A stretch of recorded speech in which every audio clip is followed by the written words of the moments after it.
Rafale बेहतर है। तो पहली बात तो ये है कि भाई मैं तालिब इल्म हूँ, मैं स्टूडेंट हूँ, मैं अभी भी कोशिश कर रहा हूँ कि मैं सीख लूँ कुछ चीज़ें। आदमी पूरी उम्र जो है इसी अमल से गुजरता रहता है, सीखने के अमल से, और हर रोज़ मैं अल्हम्दुलिल्लाह कोई ना कोई नई चीज़ सीख रहा होता हूँ, छोटी से छोटी। तो बहरहाल जहाँ तक मेरा तजुर्बा है, जितना मुझे पता है, और बाय बाय द वे ये जो कमर्शियल पायलट होता है इसमें और फाइटर पायलट में ज़मीन आसमान का फ़र्क होता है। आप समझें कि एक स्किन स्पेशलिस्ट और एक न्यूरो सर्जन हैं तो दोनों डॉक्टर्स, लेकिन अब स्किन स्पेशलिस्ट से आप ब्रेन सर्जरी तो नहीं करा सकते ना। या हो सकता है कि न्यूरो सर्जन जो है वो स्किन एक्जिमा और एलर्जीज वगैरह उनको डील करने में उसको बड़ी प्रॉब्लम्स हो। तो हर चीज़ का एक स्पेशलिस्ट होता है और उसका स्पेशलाइज्ड काम होता है। जस्ट बिकॉज आप सिविलियन पायलट हैं तो आपको कोई हक नहीं है कि आप कॉम्बैट पायलट्स के ऊपर जो है वो राय दें कि ये सही कर रहे हैं, गलत कर रहे हैं। या कॉम्बैट पायलट हैं, जितने मर्जी आप पेस पायलट हैं, तो आप ये नहीं कह सकते कि ये वाइट बॉडी एयरक्राफ्ट वाला जो पायलट है इसने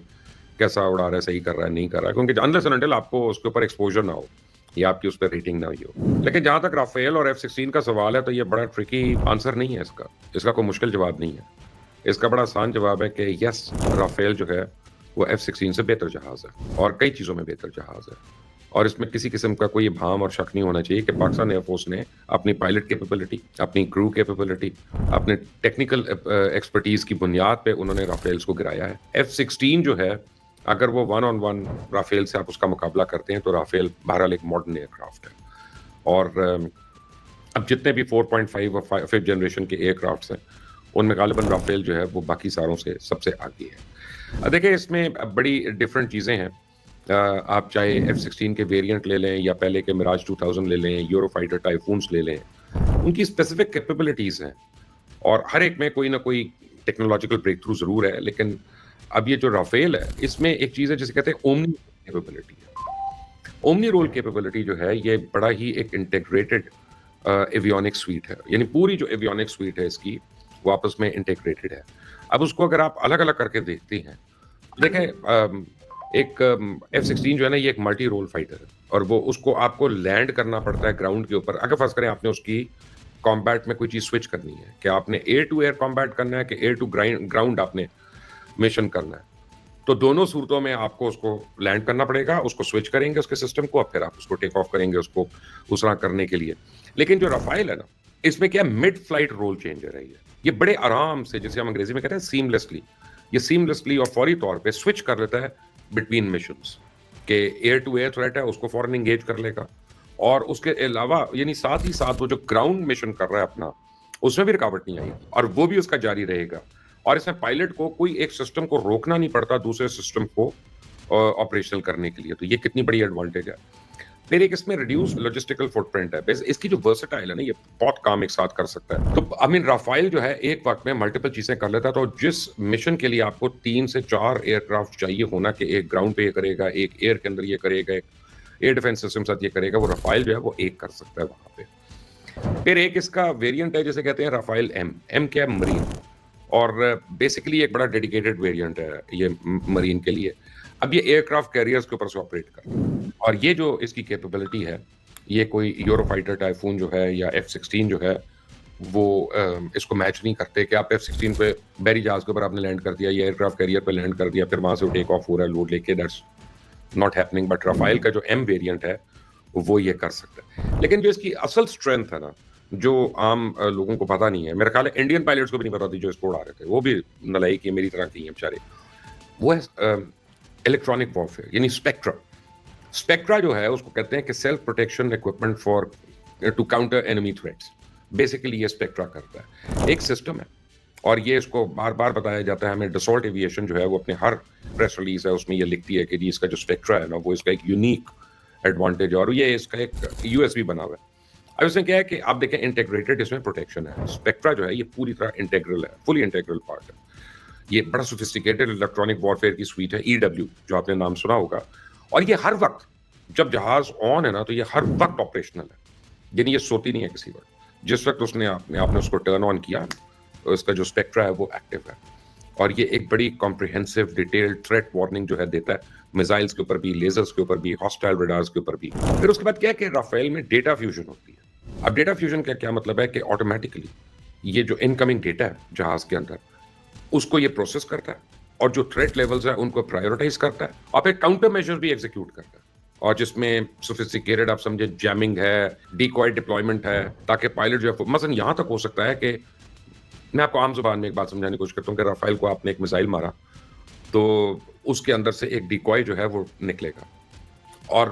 وہ میزائل جو ہے اس کو لگے گا کہ یہی پلین ہے اور وہ اس کو ہٹ کر دے گا, مین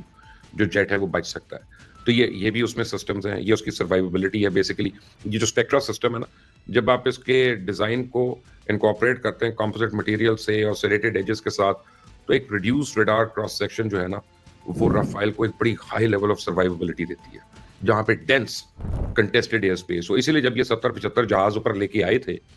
تو ان کا خیال تھا کہ اتنی ڈینس ہے اور آگے سے 30-40 پاکستان نے اڑا لیے تو رافائل جو ہیں یہ تو اس کو ڈٹرمن کر لیں گے اور یہ اس کو پکڑ لیں گے اور پھر ہم پاکستان کو دیکھ لیں گے. پھر کیا ہے کہ اس میں ایک سینس آف فیوژن اور سچویشنل اویئرنیس ہے, یعنی اس کی سپیریورٹی یہ نہیں ہے کہ اس میں اچھے سینسرز لگے ہوئے ہیں, بٹ کیسے یہ کمبائن کرتا ہے ان سینسرز کو اور ڈیٹا جو ہے وہ پائلٹ کو پریزنٹ کرتا ہے. دیکھیں کہ اس میں ملٹی سینسر ڈیٹا فیوژن ہے, یہ انفارمیشن ہے اس کے ایسا سے, یعنی AESA سے, یہ ریڈار ہے اس کا, اور جو RBE2AA جو ہے وہ اس کا آپٹرونیک اسپیکٹرل فرنٹل پتہ نہیں اس کو کیا کہتے ہیں, OSF بیسیکلی ہم تو عام زبان میں کہتے ہیں اس کو. یہ اس کا ایک پیسو انفراریڈ جو ہے اس کو سرچ کرتا ہے, ٹریک کرتا ہے. IRST سسٹم جو ہے اور اس کی جو EW سویٹ ہے وہ اس کو مینیج کرنے کے لیے بڑا اسٹرانگ پاورفل کمپیوٹر جو ہے وہ اس جہاز میں لگا ہوا ہے. لیکن ان ساری باتوں کے بعد میں نے آپ کو اتنی چیزیں, اس کا جو کاکپٹ ہے بڑا سمپل ہے, اس کی جو فیوژن ہے نا وہ بڑی کنسالیڈیٹڈ اور بڑی ایکوریٹ ایک ٹیکٹیکل پکچر دیتی ہے. پائلٹ کو کمپلیٹ سچویشنل اویئرنیس ہوتی ہے اور فاسٹر ڈیسیژن لوپ ہوتا ہے اس کا, تاکہ اگر کبھی ڈاگ فائٹ میں یا ان چیزوں میں اگر وہ انگیج ہو تو وہ بہت جلدی آلموسٹ ریئل ٹائم میں سارا ڈیٹا جو ہے اس کو پروسیس کر رہا ہوتا ہے نا. اصل چیز کیا, BVR, beyond visual range compete. یہ جو کمبینیشن ہے نا لانگ رینج RBE2AA اور AESA کا, یہ ریڈارز کا, اور MBDA میٹیور میزائلز جو ہیں اس کے, یہ سپیریئر A2A میزائلز ہیں, ان میں ریم جیٹ انجن ہے, وہ اس کو بڑی کائنیٹک ایج دیتا ہے, ایک بڑی میجر BVR ایڈوانٹیج ہے. تو پھر twin engine safety and power ہے کہ جیسے F-16 جو ہے وہ ایک سنگل انجن ایئر کرافٹ ہے, رافائل جو ہے اس میں ٹوین سیفرن M88 انجنز ہیں, تو اس کی جو ہے وہ ایک وہ کہتے ہیں نا جسے it offers redundancy over water اور واٹر ڈیپ اور deep strike missions plus greater overall thrust for higher payload. یا اگر آپ پائلٹ ہیں تو پھر آپ کو سمجھ آ جائے گی, اور اگر آپ پائلٹ نہیں ہیں تو مجھے خود اتنا نہیں پتا میں آپ کو کیسے سمجھاؤں, تو میں تو وہ دیکھ کر اور رٹے مار کے میں آپ کو وہ چیز بتا رہا ہوں. تو پھر سپر کروز ہے اس میں, M88 انجن جو ہے نا وہ رافائل کو انیبل کرتے ہیں کہ یہ سپر سونک فلائٹ جو ہے ماک 1.4 جو ہے یہ اس میں فیول انٹینسو آفٹر برنر جو ہے نا وہ نہیں استعمال ہوتا, اور یہ بڑا ایک امپورٹنٹ فیچر ہے, یہ کی فیچر ہے 4.5 جنریشن یا 5th جنریشن ایئر کرافٹ کا, جس سے اس کی range and time to hit target جو ہے وہ بڑی گریٹلی امپروو ہو جاتی ہے. یعنی ان اوور آل آپ اس کو دیکھیں تو اس کا جو ہولسٹک ڈیزائن ہے نا وہ ایک سپیریئر چیز ہے. اٹ واز بلڈ فرام جسے کہتے ہیں ground up to master all the domains of combat ایک ساتھ سائملٹینیسلی, اور یہ بڑا capable non stealth fighter available ہے انٹرنیشنل مارکیٹ میں. لیکن اب اس کے برعکس کیا ہے کہ یہ بہت ہی ایک ایکسپینسو ایئر کرافٹ ہے, اس کو اڑانا بھی اتنا ایکسپینسو ہے, اس کو مینٹین کرنا بھی اتنا ایکسپینسو ہے. F-16 اس کے مقابلے میں دنیا میں میرے خیال ہے کہ سب سے زیادہ استعمال ہونے والے فائٹر ایئر کرافٹس میں سے ہے, اور پروون اس کی کیلس ہیں, اس کی اسکل سیٹ ہے, اور اس کی بڑی خوبصورتی ہیں اس کی بھی. لیکن سب سے بڑی بات ہے کہ F-16 سے بہت سستا ہے اور بہت کم اس پہ اس کی مینٹیننس کاسٹ ہے. اب جہاں تک رہ گیا سوال کہ پاکستان نے رافائلز کیسے کرائے, تو پاکستان نے ڈاگ فائٹ میں نہیں رافائل کرائے. یہ لوگوں کی غلط فہمی ہے کہ ہم آمنے سامنے آ گئے اور لڑائی ہوئی اور ڈاگ فائٹ ہوئی اور ٹاٹ کر کے یہ جیسے یہ آپ کا پلین ایسے جا کے اس کو گرا دیے, نہیں, یہ BVR ہوا ہے, بیونڈ ویژول رینج. پاکستان نے ایک بڑی سپیریئر ٹیکنالوجی یوز کی جو دنیا کی تاریخ میں اس سے پہلے آج تک یوز ہی نہیں ہوئی ہے. وہ یہ ہے کہ ہم نے ABC کو سنک کیا, اس میں انٹیگریٹ کیا کہ ہمارا جہاز جو اس کو تو ریڈار ہی نہیں آن تھا, جہاز کا ریڈار ہی نہیں آن تھا تو وہ رافائل جو ہے وہ اس کو ڈیٹیکٹ ہی نہیں کر رہا کہ یہاں پہ جہاز ہے. جہاز کو AWACS سے لنک کیا ہوا, AWACS سیٹلائٹ سے لنکڈ ہے, تو ایک نے اس کو ٹارگیٹ دیا, جہاز نے میزائل فائر کر دیا, تیسرے نے اس کو جا کے گائیڈ کر کے لے کے آگے تک ہٹ کیا. تو جب تک رافائل کے پائلٹ کو وارننگ ملی کہ یار میزائل آ رہا ہے, تو اسے بچنے کے لیے اس کے پاس 8 یا 9 سیکنڈ تھے, اس میں وہ غریب نہیں ڈپلوائے کر سکا کوئی بھی بات, اور پڑنگ کر کے وہ مارا گیا. سو یہ پاکستان ایئر فورس کی سپیریئر انٹیگریٹڈ ایبلٹی اینڈ مینیورز اور جو پریکٹس ہے اوور پیس ٹائم, اور وہ جو ساری تھی، اور جو ٹرانزیشن ہم نے کی ہے EW کے اندر کہ خاص طور پہ ہم نے جو جیمنگ کی ان کے ایئر کرافٹس کی، اس نے ہمیں اتنا کیپیبل بنایا کہ جو جہاز بہت زیادہ سپیریئر، دنیا کا نامی گرامی جہاز ہے، اس کو ہم نے ہوا میں مرغابیوں کو جیسے شکار ہوتا ہے نا، بطخوں کو جیسے اڑاتے ہیں، اس طرح پاکستان ایئر فورس نے اس کو اڑایا.